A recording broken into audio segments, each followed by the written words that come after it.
Sunday. Side by side at the microphone, from the green light to the speed trap, Chris Switzer and Ray Carino calls them as they sees them, and you better believe them. Here! Relevant news, biased opinions, and outright bullshit regarding every aspect of automotive culture. Gas, but mechanical trickery never before revealed over FCC-regulated airwaves. Thrill to the explosive tension as Chris and Ray cuss each other down the track and barrel roll across the finish line, laughing at certain disaster as they shake hands for the devil.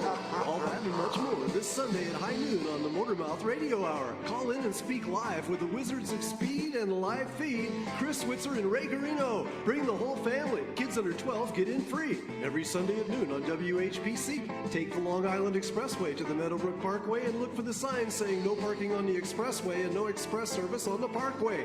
Go right on Highway 24 to Garden City. $2 all-day parking includes pit pass. Sunday! Level 1 compression, listen to him talk, my 426 superstar. Tap on the dash at the cheater's place. Superstar, superstar.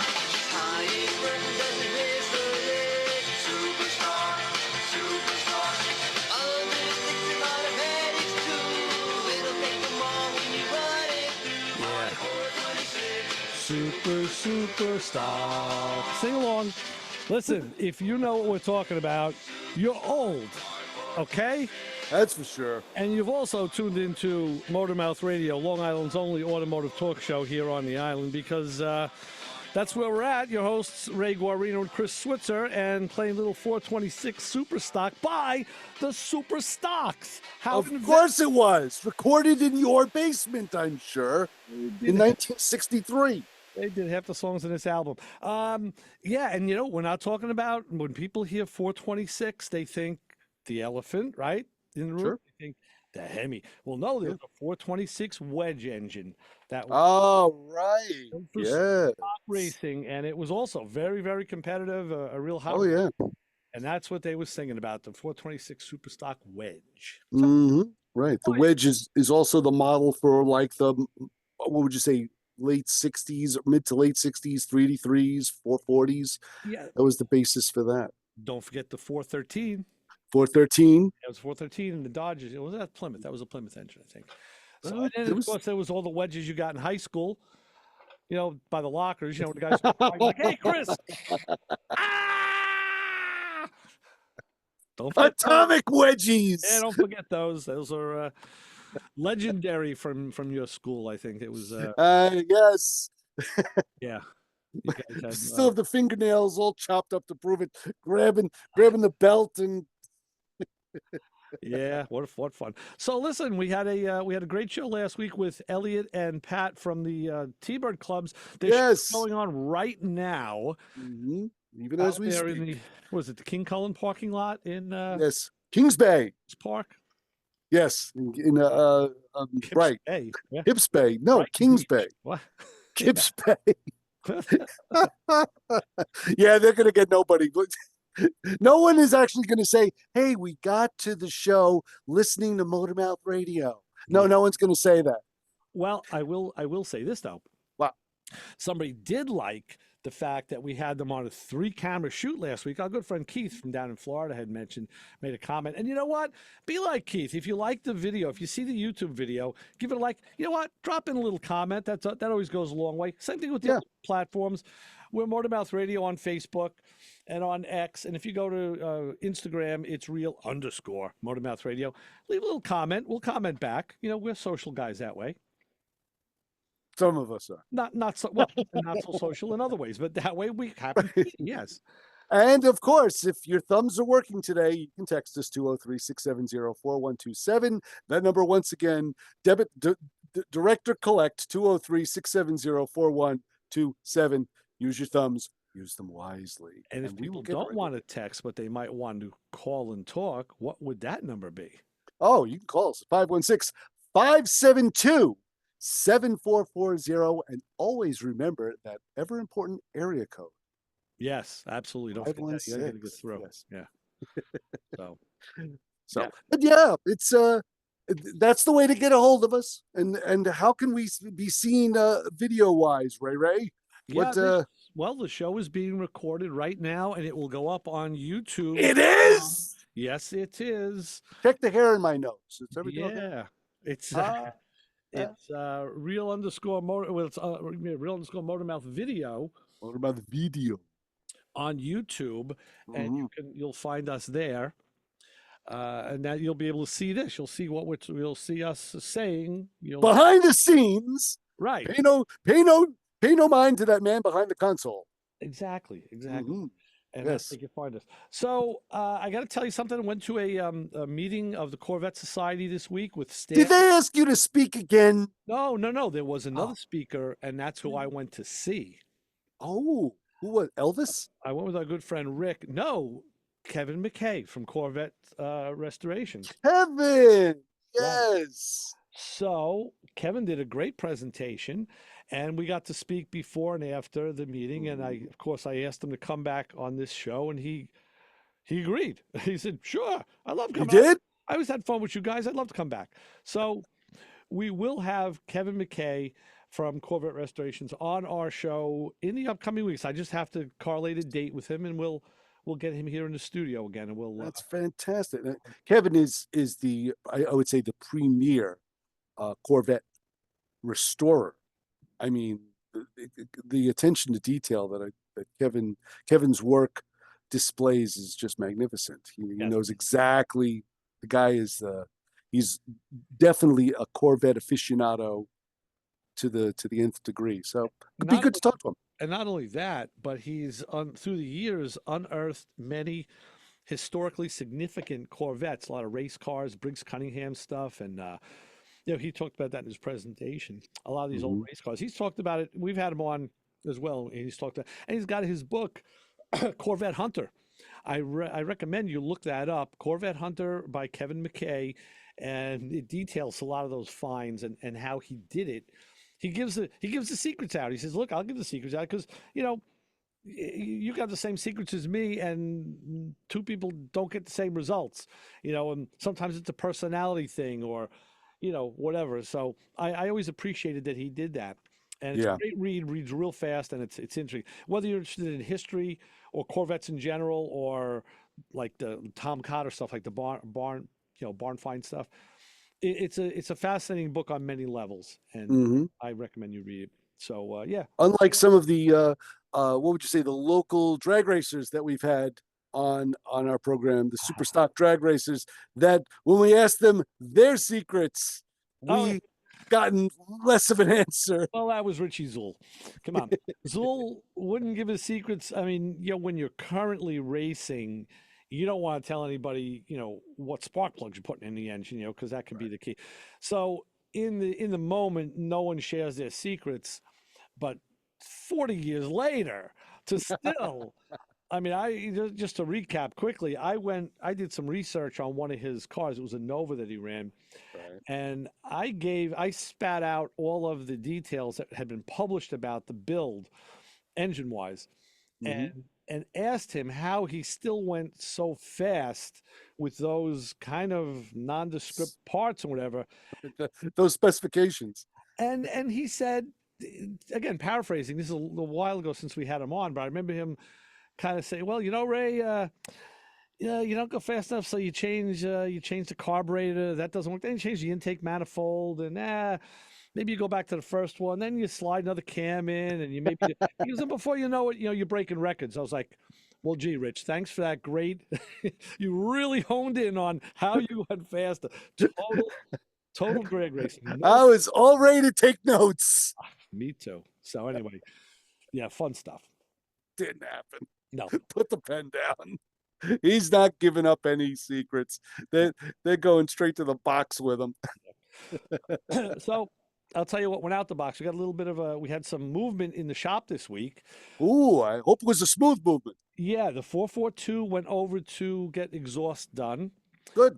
And it did, and it sounded, I don't know, just sounded so much better with open exhaust. Oh, really? I just love like a sound of an open header car, man. It's so cool. Now it sounds great. Big Right. lock olds through a 3-inch X piped exhaust, but it's a lot quieter and tamer. It sounds like a mild. Now it sounds like a normal a normal muscle car. I'm looking forward to hearing the video of it. I didn't take one because it would just sound like a car with exhaust. I mean, it's not really. I Well, think my Pontiac is louder. Tell you the truth, and it's yeah, it's probably funny, because of the muffler choice. and it's exactly what I was going to say. When I chose the mufflers for the Chrysler, uh, I guess it's because I bought the system from a business that was more speed oriented. Uh, I said, give me the quietest mufflers you have, the quietest ones, and they sold me they're I think they're called Super Torque. Don't quote me on it. Uh, but I installed them, and it was a little bit louder than I wanted. Okay. But it's so funny because now it's like gotten to the point where either I'm used to it or it just sounds good. Oh yeah. I don't know. But when I first hooked them up, I'm like, this is a little bit loud.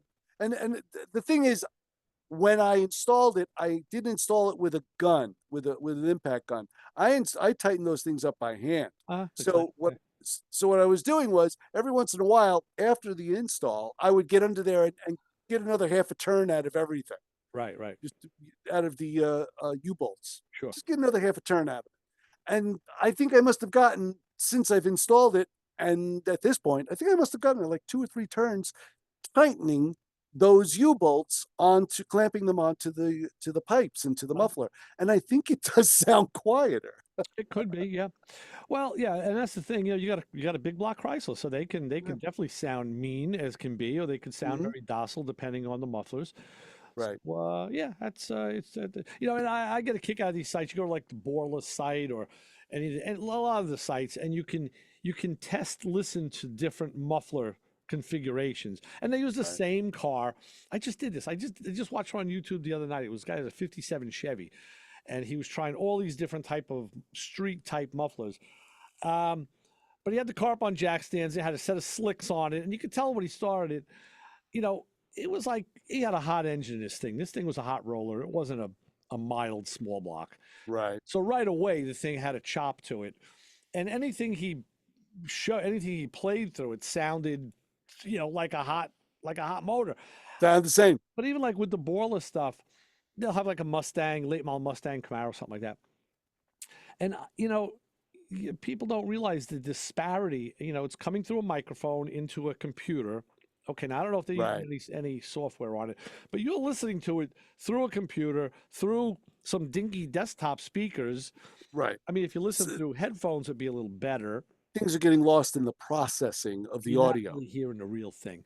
So, Right. yeah, it's subjective at best. But so the car's quiet, and I'm sure we'll see how the owner likes it. Now Hmm. I have to give it some tuning. I did play with it a little yesterday because the car, when it's running, you put it in gear, and then it would drop out. It wanted to stall, so you have to feather the gas or pop it into neutral. So I wanted to do a little carb tuning on it, and I wasn't Hmm. getting adjustments out of the Quadrajet. So I don't know if the carb is actually at fault. I put a vacuum gauge on the engine and got good vacuum, not Okay. strong vacuum. But like I was telling Mike, this engine, when it was built, I'm sure has somewhat of a performance camshaft in it, meaning it's got some overlap to it, and you're going to get a little lower vacuum, than stock. That's what I heard in the video. It sounded like it had a mild cam in it. Well, yeah, but you're also hearing it through open exhaust manifolds. So you're going to Hmm. hear that bop, bop, bop, bop, because you're hearing that staccato because you have two Right. open just exhaust manifolds. Hmm. Um, even if it had like a 2 foot section of pipe on each side, it would sound different.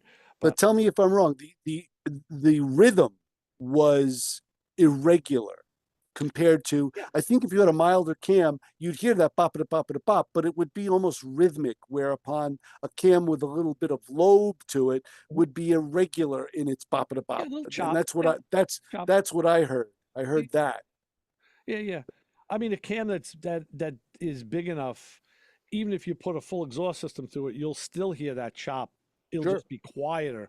So Hmm. there's a lot of things in play here. So I got to get into it, tune it a little more, play around. But for the most part, that car is pretty much ready to go back to the owner and let him. There's a few more things we need to look at. I don't know if we're going to look at them first. Steering box has a leak, and There was something else Mike was mentioning, but the T-Bird came in. We talked about that one last week, right? Yeah, oh yeah. So they started taking a 67, right? A 67 Thunderbird. 7. They started stripping the vinyl roof off of it during the week. Oh, Yeah, that's a bit of a job. Uh, yeah. What was, mind me asking, what was wrong with the vinyl roof? it was Was it ripped up? alligator to death. It was terrible. Yeah. Um, So the thing, believe it or not, I'm watching the guy. This is a guy named Roberto that Mike has who does interior. He's got did the headliner in my car. Um, he had this car so far apart. There was, I mean, all the inside trim had to come out. There was, I mean, I'm glad I didn't have to do this job. I'd be lost. But did it have the Landau bars in the yeah, C panels? Oh, it yeah. did. That's probably why. The Now, I'll tell you what.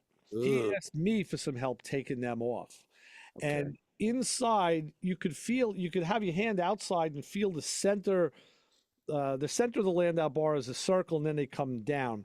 So you, Right, it's like a lazy S that starts yeah, at the top corner of the quarter and comes all the way down to the bottom right. portion of the quarter. Yeah, it's a big piece of steel So or chrome. you could feel the outside, say with your left hand, and come around inside and kind of orient your finger to where the other one was. And so, Right, and there was a nut right there with a big washer on it. I said, okay, well, we got to take this off. So I right. did, and then the thing was still on solid. I said, you know what? I think there's bolts on the outside edges too. And there were. The problem was there was all these steel panels inside the car there. I guess it was like sound deadening panels. And I said, these have to come off. Then I looked closer, and the nut that I took off wasn't for the Landau bar. It was for the window regulator. It just happened to be in the same spot. Oh, oh no.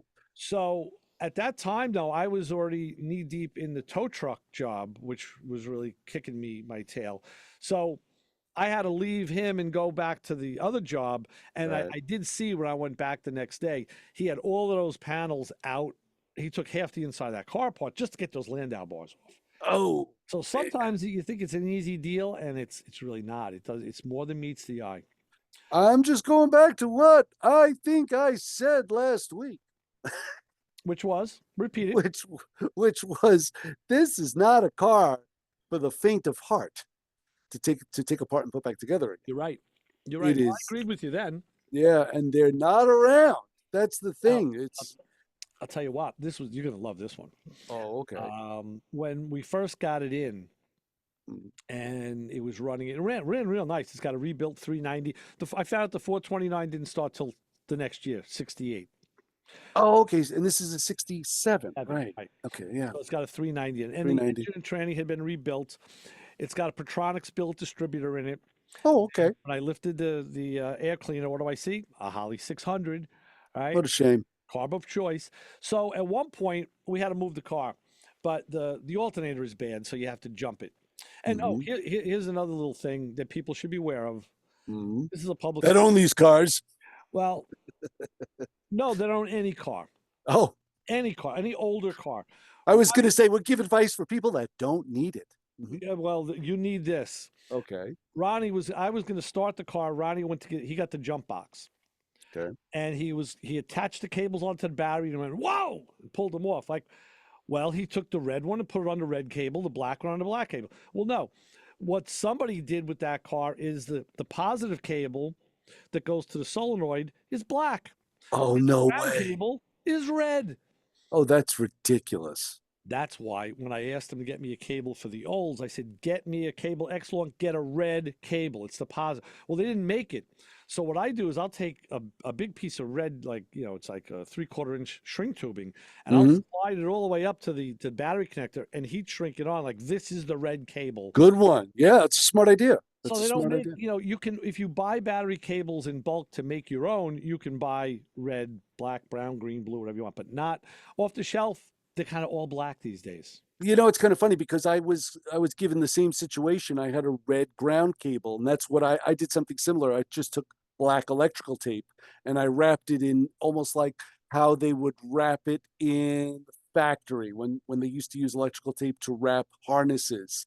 Kind Right. of done, they did it in sort of a diagonal pattern. Yeah. So I mirrored that. I kind of mimicked that all the way down. Took the cable out, Okay. cleaned it up, did that, and reinstalled it. So now there were two black cables instead of, like you say, the scenario of a positive black and a negative ground red. Yeah. Yeah. So now there were just two blacks. So now you had to look. Right. You had to look for the plus and the minus now because both of the cables were red. So Black. the fun wasn't over there. Oh no. Oh, okay. Oh More no. fun. So No, now there's more to come. he got the cables on the right way, Oh, wait. and I start the car, and it didn't want to start. So I pumped the gas a few times, yeah, and this car's been sitting a long time. Pump it again, pump it again. Finally, get it like it didn't want to start. It sounded like it was. I smelt a little gas, so I held my foot down onto the throttle because I think it flooded a little bit, and then it fired right up, right, Oh. and it cleared out. So I see Ronnie again, wow, waving me off. Shut it off, shut it off. I go, oh God, what's on fire? So I jump out and go, what happened? He goes, there's gas shooting out of the number one spark plug hole. I'm like, but the spark plug is in there, isn't it? Well, yes. And I got there in time to see a residual buildup of fuel in the little well where the plug goes in, and Right. it's a little bit like squirting out. And I said, "What the heck is that?" And I What thought, is don't tell me this guy's got a cracked head, or something. God, That's what I'm thinking. Worn out threads, cracked head. what I did was we moved the car, and then later on I find myself going back and forth between things a lot during the day. I really do. And I'm going to tell you, that came in to haunt me yesterday. Oh. Luckily, it didn't hurt me, but it haunted me. And so when I got back to the T-Bird, it cooled down a bit, and I said, you know what, let me just check this. I want to just check that plug. So I pulled the wire off, which was super tight, but the plug was super loose. Like, I put the ratchet on it, and instead of having to break it loose, I just went whoop, and just unthreaded the plug. Oh, wow. So it was just a completely loose plug that Wasn't was. really seated, and the compression of the engine was shooting the flooded gas straight out, right? So the plug was good. It was burning good. So I checked the next one. It was also loose. So now on my list is to take the other 6 plugs, just tighten all the other 6 plugs, make sure they're tight. Right. Well, and that was the problem. The reason then I started it, it fired right up. I think what's happening, he was losing compression through the spark plugs because they weren't tight enough. Once I tightened those, boy, the car started much better. So Wow. stupid little. Basically, this falls into the category of, expect nothing but bad, and check everything, even the stupid stuff, because Yeah. you're going to find things that are now. An engine builder built this engine. Why he didn't have those plugs tight enough, I don't know. Who knows? It's so funny because they could have threaded them in, knowing to tighten them at a later time. Give the guy the benefit of the doubt. Maybe it's like, oh yeah, Maybe, well, yeah, we'll maybe, tighten them down. Maybe he that wanted was to get his torque wrench and he got called away to some brake job on a tow truck. Who knows? maybe that's the job of the kid in the shop, and he never got back. Never got back to it. So Just, again, you have to check everything. You really do. You really have to mhm. check everything. No, I get it. I get it. So already the car's giving you a fun time. Well, but that's okay. I mean, this was little fact finding stuff. This is the it's like dating a new girl. And you got to get to know them. You got to And make sure her point. plugs are tight. Yeah, sometimes. Yeah, because you never know. But it's that getting to know you phase. Like, Yeah. I don't know this car, and now I'm getting to. I So did this is the honeymoon phase. kind of, yes. I did take it for a drive. I did take it around a couple of blocks. Tell you what, car drives nice. Yeah. Kind of floats like a T-bird. The brakes were Sure. good. The power steering was a little too loose for my taste, but it was. It's a Ford. It's a 50-year-old Ford. I mean, Yeah, that's I sure. shifted well. Shifted okay. You don't drive them. You kind of point them. You navigate them like a ship. It took me like 3 blocks to figure out how to turn the windshield wipers on because, the controls aren't to the left; they're under the center stack over here, which is Oh, and it's a knob, if I'm not mistaken, oh, right? they're like levers that go up. Oh, it's the levers. Under Oh, the like right like if you where the radio speaker would be on the dash. mm-hmm. Follow that down under the peak of the dash. There's these 4 levers, and one of them is wipers. I didn't even check what the other ones were for. Probably maybe. I don't know. So it took me a while to figure out where it was, but Mm-hmm. so the wipers didn't work, and I don't know what else is. So there's going to be other things that are going to be in there. So Now, if I'm not mistaken, I think that car has got vacuum wipers. oh God, I hope not. 67, it shouldn't be. The Lincolns did. Really? Wow. Yeah, I the hope not. Lincolns did. Yeah, they had vacuum wipers. Yeah, yeah. So I mean, it was probably they love they loved hydraulics. For some reason, Ford had a thing for hydraulics at this time, in this juncture, the mid to late 60s, and then abolished them quickly. But this was like the last gasp for hydraulics and vacuum in these cars. I think it was because of the sounds. Like, does the Thunderbird have door locks? Does it have automatic door locks? I don't know. No, no. No, Okay, actually, it's got manual locks on manual locks. because I had to push it and hold the button to lock the door. Yeah, I do it Okay, myself, right? yeah, because if you, if I'm not mistaken, if you hit the door lock on a Lincoln Continental, which is basically the same car, it'll makes that sucking noise. Boom, boom, Okay, yeah, boom, yeah, yeah. Right. does that. So All right. instead of the GM hard Click. clunk, Yeah, yeah, clunk, yeah, you yeah. know, and I think that they kind of attributed those noises to a lack of luxury. You know, it has an industrial sort of sound, Okay, and all Lincoln right. didn't want that. You know, Yeah, Thunderbird didn't want that. yeah. Ford didn't want that. I tell you something, sitting in the car, and me never really having been a Ford guy per Yeah. se. There are Oh, you will Fords, be now. well, there are some Fords that I have always and still do like Mhm. very, very much, and some I would probably actually own if but it'll never happen because they're expensive ones. But sitting in this T-Bird, I'm just looking around, and I'm really digging that aircraft vibe. The curved surfaces, the door handles to get out are levers. You pull a lever. You don't. I mean, that was Yeah. cool. I said that is really neat. The details. The oddball thing I thought was it's got this.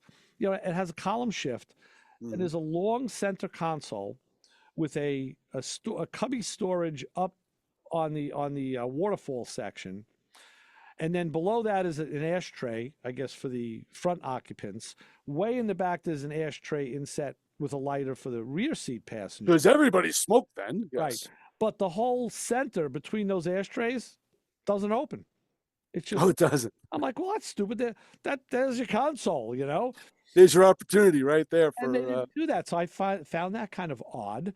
Mhm. And the glove box on the right side is kind of small. I opened that and it is kind of small in there. So that was, not a lot of storage space, but No.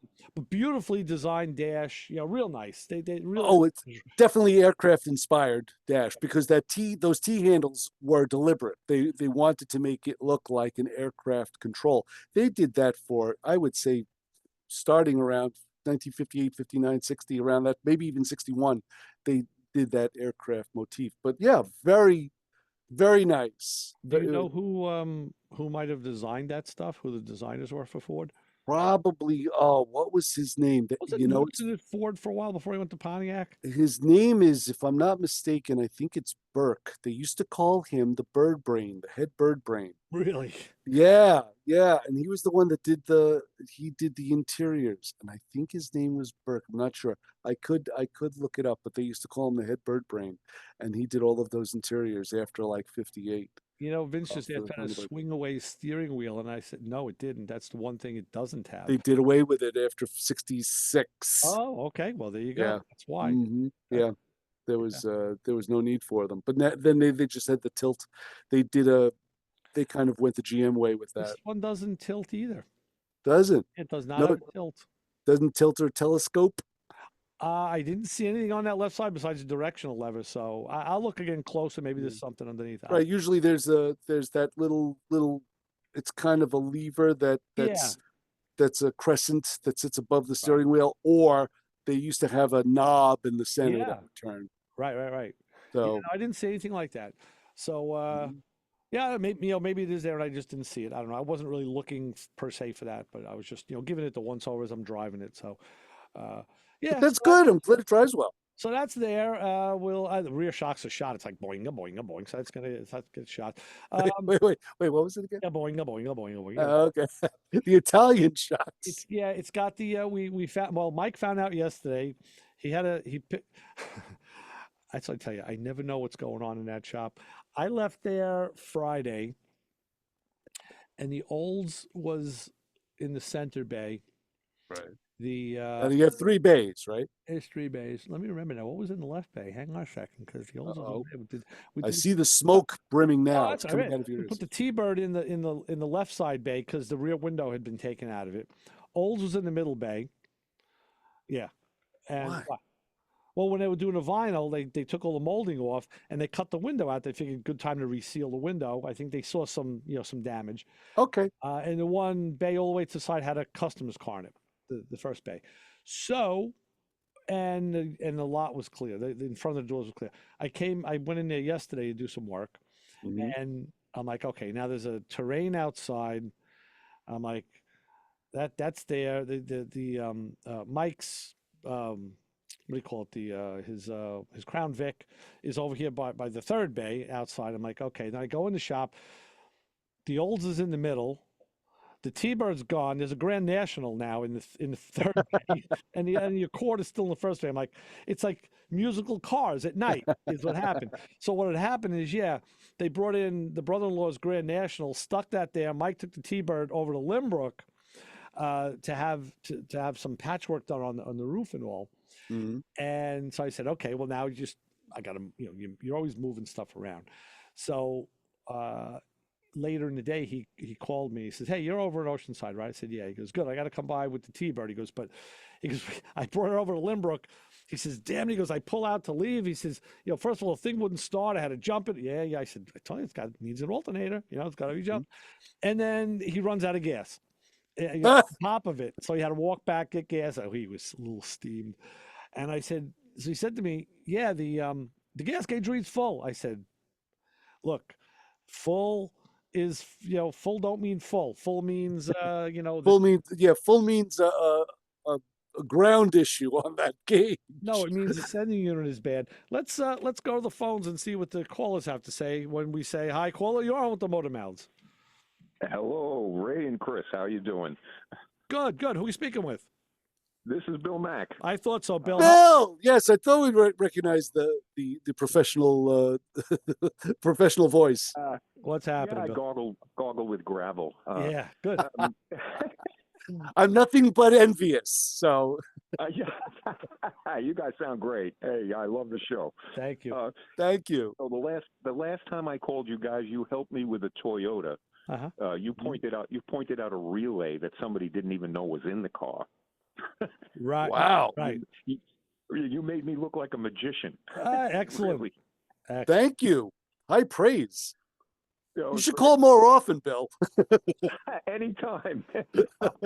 Hey, come into the studio. We got space here. You can come. Yeah, come on in. Fine. Hey, that'd be great. That'd be great. Listen though, I have an issue, and it's not. It's kind of weird. I have an old car, and I'm talking 20 years old. It's a 2003. Come on. That's brand new. Come on. I have socks older than that. He's wearing them now. Yeah, I am. It's got about 100,000 miles on it. Nice. And I want to try and make it last. There was a recall on it for a light control module. Okay. What kind of car is it? I never had. It's a Grand Marquis. Okay. Good call. Oh, great. Yeah. I love them. I love it. Yeah. It was in my past life, I was a corporate chauffeur at one time, and all I drove was Lincoln Town cars. Oh, yeah. Yeah. And when I look at these new little boxes, I just can't get into it. No. I don't blame you. No, you got one of the best there. Very cool. Yeah. Very cool. But my issue is it's got a recall. I left messages with 2 Ford dealers, and neither one of them called me back. So Yeah. I know they don't want to do recalls. I get that. Right. I was calling you guys to see if you had a line on, how should I attack it? I would just go to the Ford dealership, the closest one to your house, walk in and say, "Hey, I have this recall paper. When can we schedule it?" Like face to face. Mm-hmm. Okay. It's going to be hard if they can't hang up on you. That's true. I know. That's true. And I did, a little research, but I found out that these, because I was worried this is probably an old recall. And I figured, well, can they cancel them? And reading up on it says, no, it's a safety recall. They can never cancel it. Got it. Now, And what was they have the parts for it is another question. Right. What's the recall for again, Bill? It's the light control module. They say that the solder joints got ruined or whatever, and that's the issue. Right. Okay. And with the worst case scenario is it can catch fire, I'm assuming? No, just that while you're driving, your lights may go out. Right. It's Okay. kind of like the timer. So if you have automatic lights, Got it. and there's a relay involved in that as well. I know because one of my cars has that. Yeah, they should. It's all going to come down to whether or not they have the parts. They may tell you. They may give you the thing. Hey, it's on national back order, and we'll call you. You know, don't call us. We'll Mm, call you. Um, Right. and then you always have when there's recalls involved or dealership stuff. You can always get to a zone rep. He's the guy who reps your area. It could be the Northeast, or maybe Long Island. Who knows? Right. Right. But the zone rep, if you have to get a zone rep into intervene, that usually moves things along quicker. But only if the dealer gives you a hard time. I would say mhm. see what they Right. have to say first, and then then go take the next step that way. Yeah, because my only indication is that they didn't call me back. So okay, Right. that could be anything. But Right. I, I'm my own worst enemy because I'm expecting the worst. You know? Well, we all do that. We all kind of pull back with stuff like that because you do expect the worst.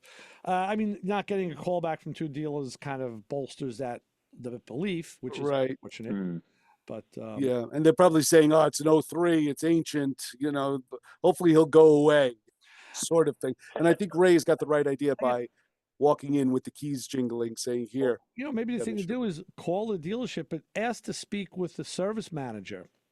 Mm, And right. and then when you have him on the phone, you say, "Hey, listen, I have this recall for my car. I'd like to schedule a date. What can you do for me?" You know, right. Right. and Okay. you know, and go from there like that. Yeah.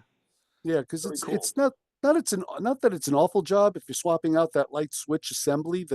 But it's still something I wouldn't want to do if you know that the dealer is going to do it au gratis. Yeah, Yeah, it's a box. It's Yeah. under the Right. dash. yeah, It's it's a not. it's a box of magic. Yeah, So yeah. Right. Well, for giggles, I looked it up and I can buy the module for it's about $285. But then Uh-huh. I said, you know what? That's the small part. Now they got to take the car apart to get the damn thing in there. It yeah, should be pretty easy. Sometimes you find them behind a glove box or in a kick panel. They're usually not that hard. And keyword here is usually. hmm You don't Right. want to have the one that you have to disassemble the car for. That let them do that.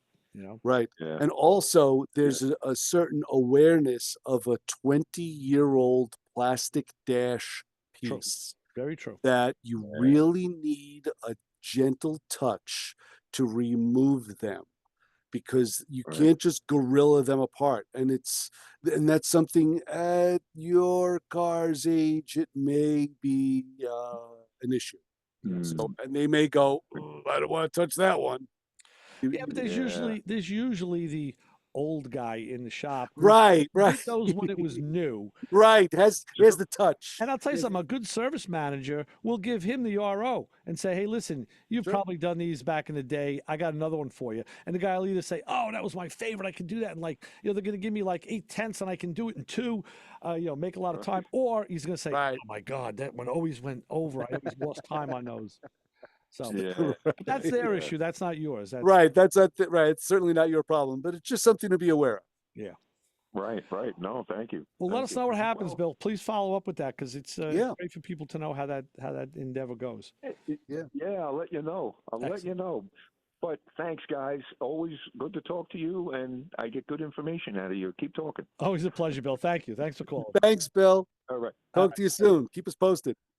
All right, that's good to hear. Very good. I'm glad to hear that. And of course, Bill McIntyre was a Bill Mack, the voice of this fine radio station. staple on this station for many years. Yes, Yes. doing news and all. I learned a lot from listening to him. That's for sure. Oh yeah. Um, And I so now tried to imitate him as much as I could. My voice doesn't drop that low. doesn't work. So No. we're going past the bottom of the hour. We got to take our due break and Yes. talk about stuff. I will tell you that in case you want to know, your WHPC weather is powered by Does Bagels with locations in Garden City Park, Freeport, Levittown, and now open on 7th Street in Garden City. Today, sunny, high 71. Let me look out the weather window. Yep, I see trees and I see sun. It's nice. I Good. drove in with the top down today. Get your top down. I like that. I did. Tonight going to be cloudy, low 61. Still nice night. We're getting a little cooler now, and it's going to be partly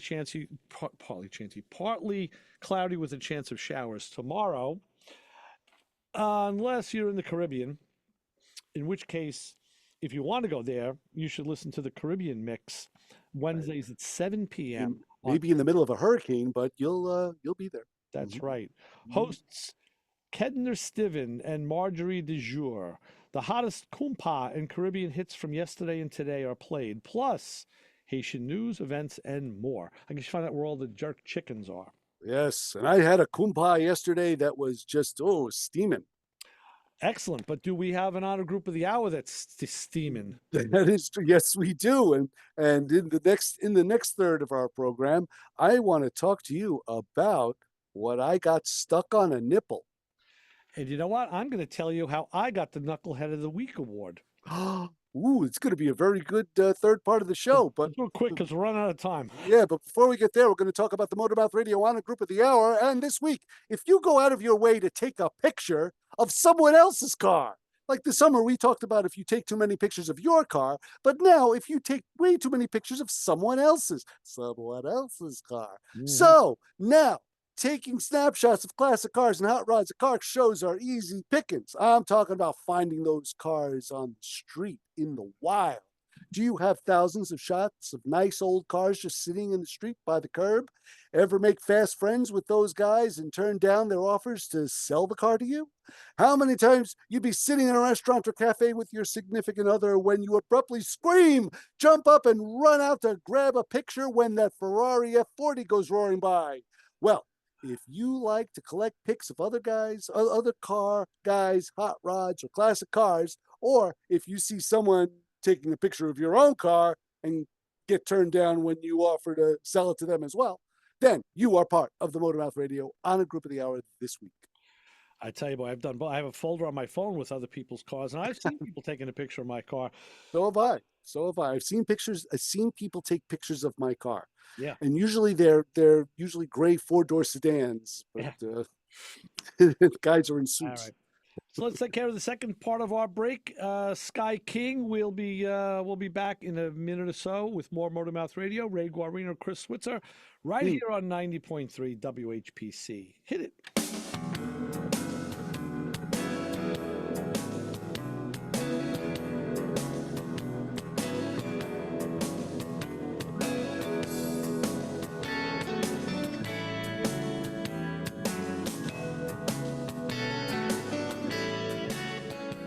Car not running right? Let the Motormouths help you out at 516-572-7440. This show on 90.3 WHPC is brought to you by CarStar Celebrity Chase Collision, with 2 locations in Limerick and Oceanside, who remind you that New York state law says you always have the right to choose which shop will fix your car. CarStar Celebrity Chase Collision offers a full range of services, 24-hour towing between Montauk and Manhattan, shuttle service, and they can help you with a rental car arrangement if needed. All repairs include the CarStar Lifetime Nationwide Warranty, ensuring that the experts at Celebrity Chase Collision are always on your side. Y sí, hablamos español. More information is available at 516-593-0920 or online at celebritychasecollision.com. Okay, Mark Warman here from Graveyard Cars, hanging out with my buddies at, what's the name of it again? Motormouth Radio. Hey, Mark Warman here from Graveyard Cars, hanging out with my friends at Motormouth Radio. Sunday morning, I don't know what this fat bald guy's laughing about. You'll forget stuff soon enough too, my friend.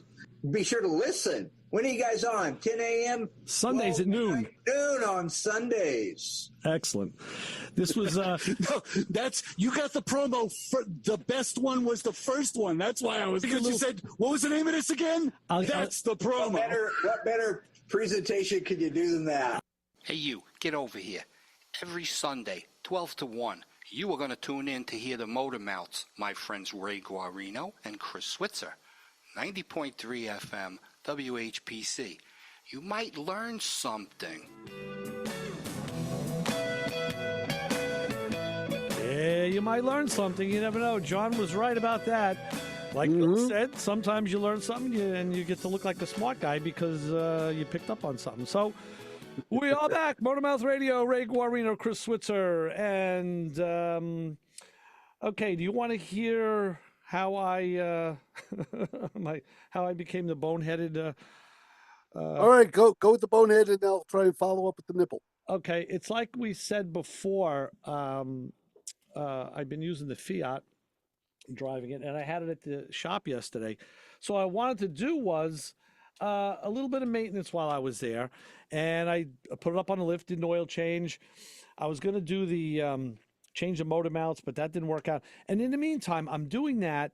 And then I was doing a little bit of work on the olds, back to the Fiat, waiting for the oil drain, go to 7-Eleven, get a coffee. Went out. I did a little bit of stuff on the tow truck. So I was kind of doing 3 or 4 things at one time. Then Mike came. I was talking to him. That's never good, but go ahead. I was keeping in line. Everything was in track. It was good. I checked the rear end fluid, added to that, given a good look over under the car.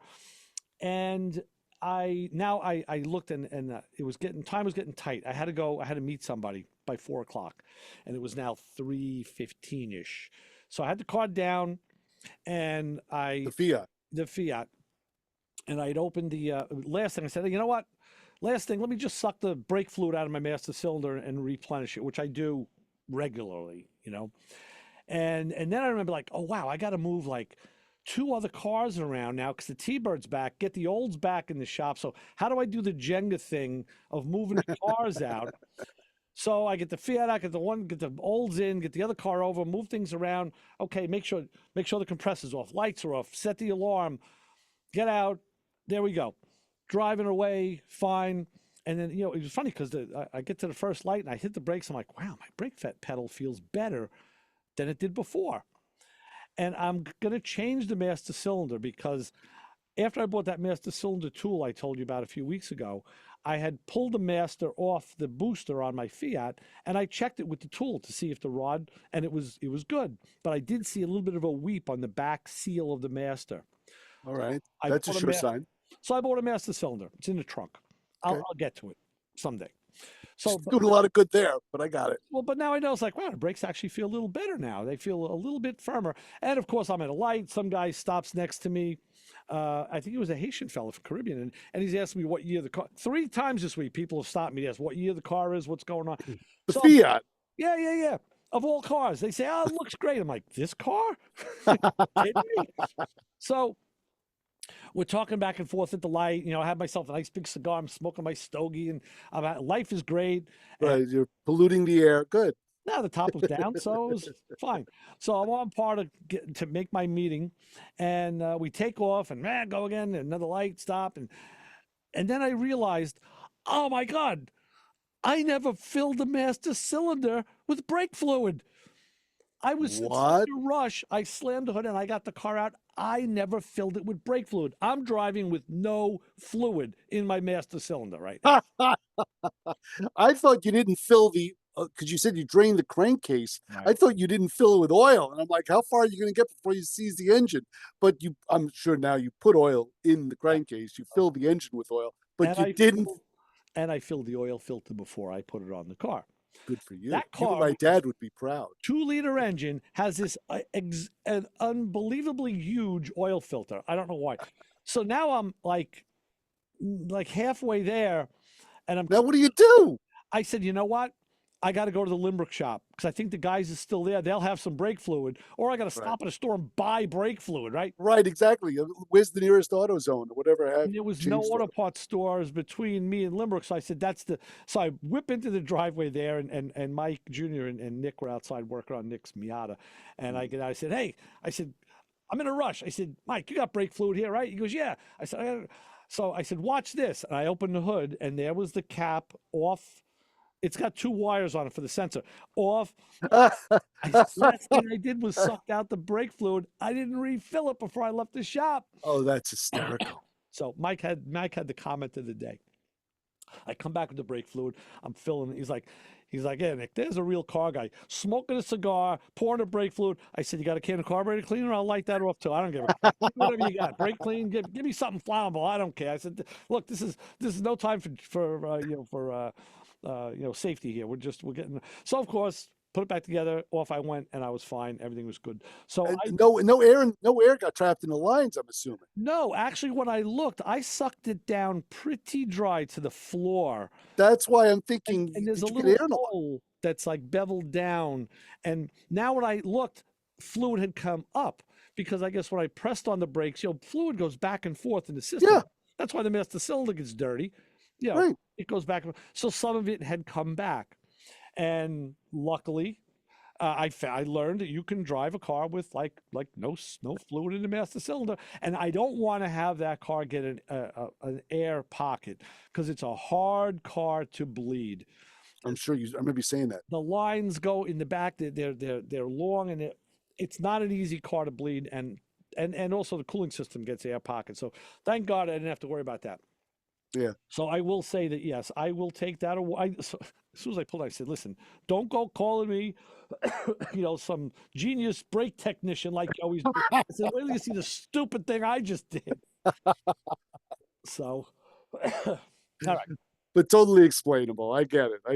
It's a bonehead move, but Again, yeah, I you was, can add it I to was the more list of them. concentrated on moving the cars around and how to Jenga them than Than the safety of your own vehicle. Yeah, and I just missed it, and I slammed that hood closed, and I was done. So this week we had to grease the clutch rod.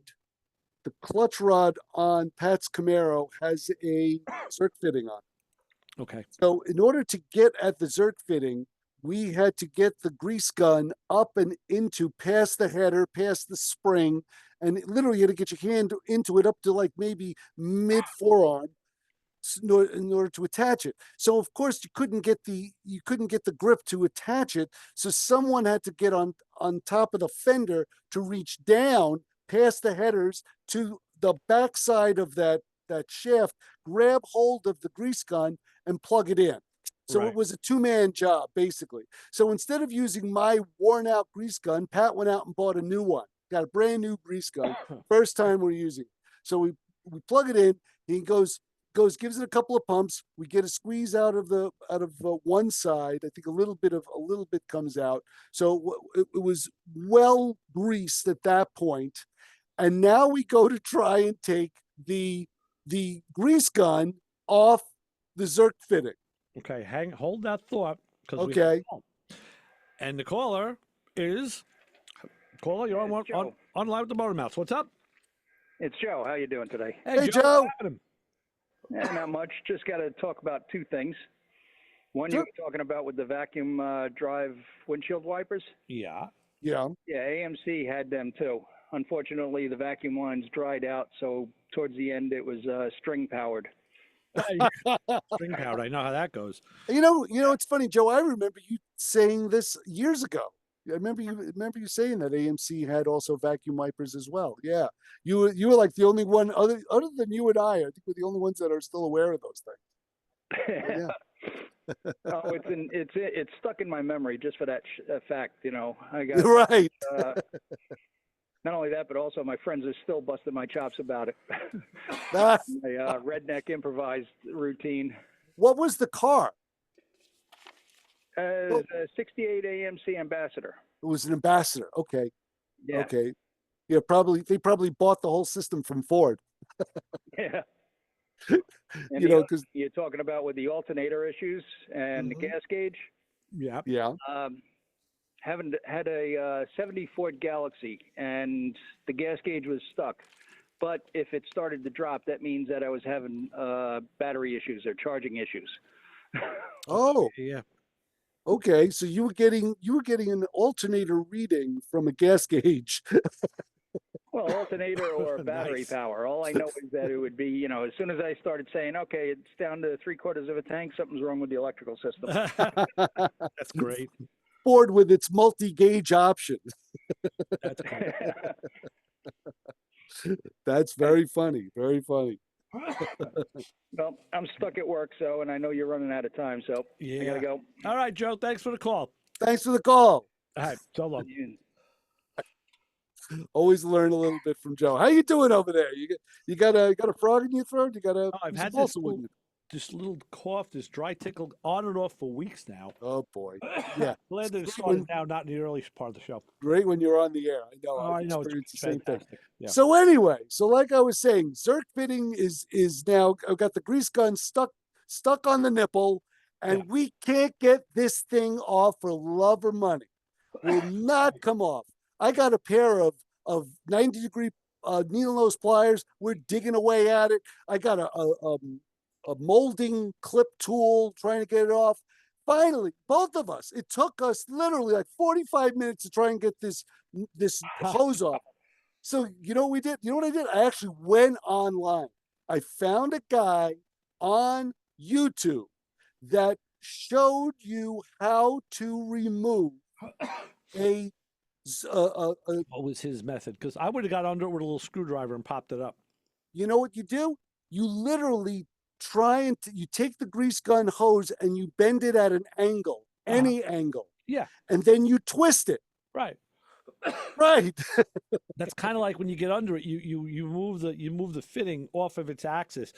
But I have the cure for that. Oh. It's an end that I bought. Cure is never grease it again. No, go ahead. Oh, it's an end that I bought for my grease gun, and I'll put a picture up. And it actually has a lever on it. So you push the lever, it'll go over the fitting, and when you release the lever, it locks it onto that Zerk fitting. You can't get it off now. So you push the lever, and then it releases it. Okay. Cars like when I do the FJ, when I do the axles, some of them are you got to get into a real tight spot, and when you put the fitting on, it would always pop off. This way, it locks into place. Yeah, that's always been my lament with my grease gun, because it's so worn out that you almost have to hold it onto the Zerk fitting and pump at the same time, which is, of course, you need 3 hands to do the job. Absolutely. Well, this thing, I bought it on Amazon, and it was fairly cheap. Under $14, I think. I'll put a picture of it up. I'll put a picture up. Yeah. So yeah, we literally spent about 45 minutes between the both of us, and it's so funny because between the both of us, we had like 100 years of automotive knowledge. Not once did we ever have a stuck grease gun coupling on a nipple. Yeah, I had it happen a few times. That's why I ended up buying that fitting. You should have called your daughter. Maybe she could have. She probably would have said, Dad, bend the hose, do something. Bend the hose. Right. Bend the hose on the nipple. Exactly. But yeah, that's crazy stuff. So. Yeah. So that was my excitement for the week. All right. So listen, my excitement is going to be getting out of here in one piece. Yeah, exactly. Try to get rid of that cough. As soon as I leave, it'll stop. Of course. People waiting for me outside in the parking lot. Don't follow us home unless you have some cough syrup. I got a thing now. All right. Take us out because I can't talk. This is Motormouth Radio. That's Ray Guarino falling on the floor there. I'm Chris Switzer. We're going to be talking more next week, but for right now, for Ray, all I have to say is see ya. Right. 90.3 WHPC. We're out. Bye-bye.